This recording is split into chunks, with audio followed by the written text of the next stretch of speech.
Halo semuanya, kembali lagi di channel Klik Aku, channel yang membahas seputar tutorial komputer, khususnya pada Microsoft Excel.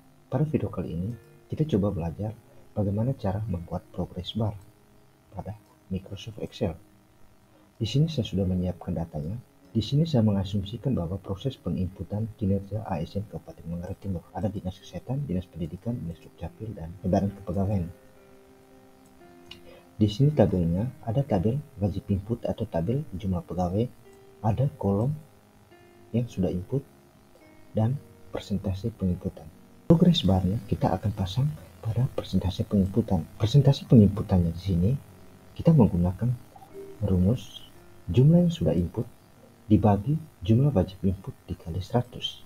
Itu menghasilkan persentasenya. Oke, kita langsung ke tutorialnya. Pertama-tama kita masukkan rumus persentasenya, yaitu ketik sama dengan jumlah yang sudah diinput, yaitu pada sel D7 dibagi sel C7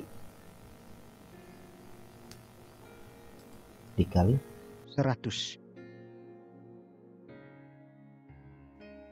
Lalu kita copy rumus persentase ke bawah.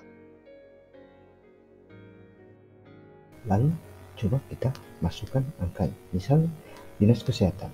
Dinas Kesehatan jumlah wajib input ada 690. Coba kita masukkan 400 dan hasilnya adalah 58. 58 ini kita pasang progress barnya. Caranya kita blok kolom persentase penginputan, klik kondisi formatting, klik data bars, lalu pilih gradient fills. Di sini kita bebas memilih warnanya. Saya menggunakan warna yang ini. Jadi hasilnya seperti ini. Oke, video kali ini sampai di sini.